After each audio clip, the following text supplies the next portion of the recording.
With promises of secure housing and international investments, the KwaZulu-Natal State of the Province address bore similar markings to President Cyril Ramaphosa's SONA earlier this month. This includes clashes between the EFF and the police following continuous disruptions. For more reaction on this, we are now joined by Inkosi Mzamo Buthelezi, IFP Deputy President. Inkosi Buthelezi, appreciate your time this afternoon. The budget speech has come and gone. You were sceptical about it before its announcement. Has your opinion altered? As the IFP, you will understand we represent the most poor of the poor. So having our expectations before the budget, after the budget, we believe that the minister did, to a greater extent, manage to strike some balance under circumstance, because he was able to address some of the expectations that we had as the IFP. And of course, we do have some reservations in terms of many other areas where we think that the budget fell short. Okay, so let's talk about where you feel that the minister failed. What are some of these areas? Some of these areas was the lack of a detailed plan in terms of the challenge that we are facing with regards to energy supply. He didn't speak much as to how they are actually going to turn around Eskom, but we also believe that maybe he left that for the new minister that will be announced shortly. And also, we felt that the announcement of this rooftop solar, which the poor people have to buy and then go back to government to claim 20% of that, that was not thought properly. Because as the minister, I don't think that you can expect poor people to be able to afford to buy solar themselves, because these people are not working, they're living in RDP houses, and they're living from the grant that they get from the same government. So to hope that they will actually have so much money to buy these solars, or to claim 25% of it, was misguided. We were of the view that there will be some more money that will come to municipalities to make sure that they finance these rooftop solars free of charge to the majority of our people who are not working at all. Also, with regards to the debt itself, our debt is very high.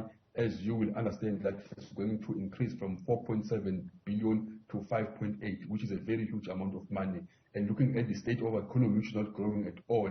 So for us to service that debt is going to cost us so much money. And we thought that that was also one area that concerned us as the IFP. Now, taking a look at the proposed idea around the solar panels, do you get the impression that the government, and I suppose more specifically the government of KZN, is washing its hands of its responsibility to ensure that citizens have power around the clock? You see, this issue of solar, because you must understand firstly that putting solar in place does not solve the problem. Because with a solar, you can only manage to keep your lights on, but you can't switch on your fridge, you can't use your stove and anything else. So that is not something that we say it's like a silver bullet to solve our problem. The issue here is that we must solve the problem of Eskom, because that is our reliable source of energy supply. These other issues should be, in fact, like for the interim, and also we are expecting that more independent power producers come into the play to actually assist and put more energy into the grid. But the solar on its own will not take us anywhere, because you must understand that you need a battery, and also after some time those batteries will go worn. It's not necessarily something that we need in the going forward as something that will actually help us to go off the problems that we've got. Inkosi, when we take a look at KZN stands out in that in the last 2 years it's suffered obviously from COVID, as has the entire country, but the unrest, the floods, the damage to infrastructure have been specific to KZN. Do you feel that the Premier addressed these issues, and is a proper plan in place? There is a proper plan. I think the narrative now should change. The ANC government has totally failed. No amount of promises that will forever change. As we are speaking now, during the COVID pandemic, monies were actually released under a state of disaster. But we saw a lot of corruption, and we had floods in this province, and people are still living in like homes where government is helping them in community halls and the likes, meaning that even those people that we have seen going through difficult moments as a result of floods have not been assisted. So this government has failed our people.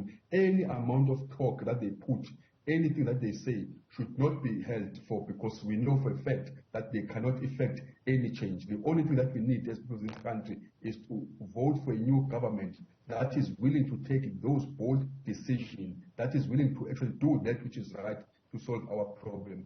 The KZN government has totally failed. You come to Durban here, the whole city has collapsed.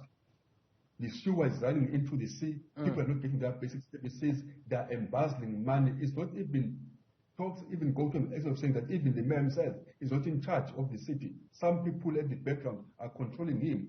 So this speaks to one government that has failed.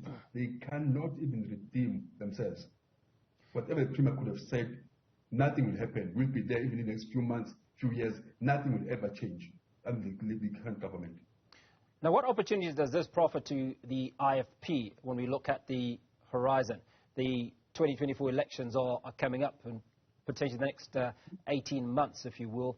Failure by the ANC government offers you, I'd imagine, certain opportunities?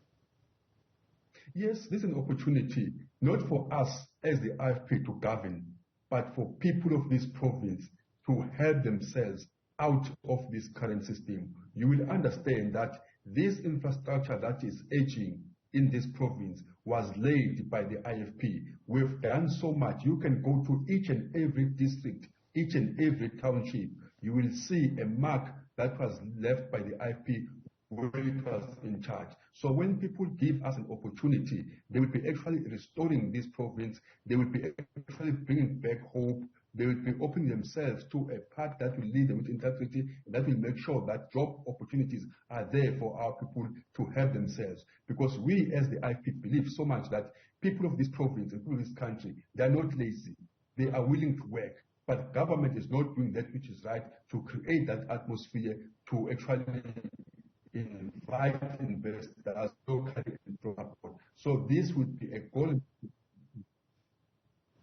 Inkosi Buthelezi, finally, you said we firmly believe that SOEs must be partially privatized. How do you see partial privatization working practically? Come again? You talked about privatization of SOEs. If you can hear me now, you talked about privatization of SOEs, and you said the partial private privatization is a necessary part of how things should work. How do you actually see it working practically? That is very correct. In fact, we are of the view that these state-owned enterprises should be sold. They must be given to a private partner. But if government is not willing to do that, they can actually invite a private partnership so that it's private partnership, because we will understand that when you bring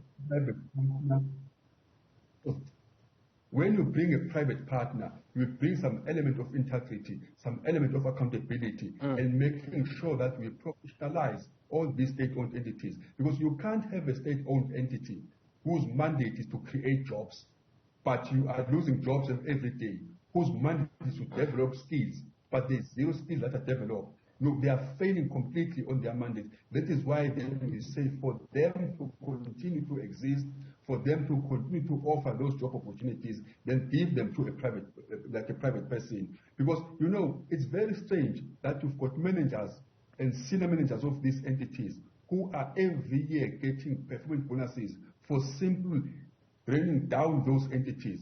How on earth can a person who has been given a target of so much and you fail to meet that target, he underperforms, and at the end of the year you give that person a performance bonus? What is that? That is why we say government himself have failed to save these entities so that they can continue to exist and continue to help our people in terms of opportunities.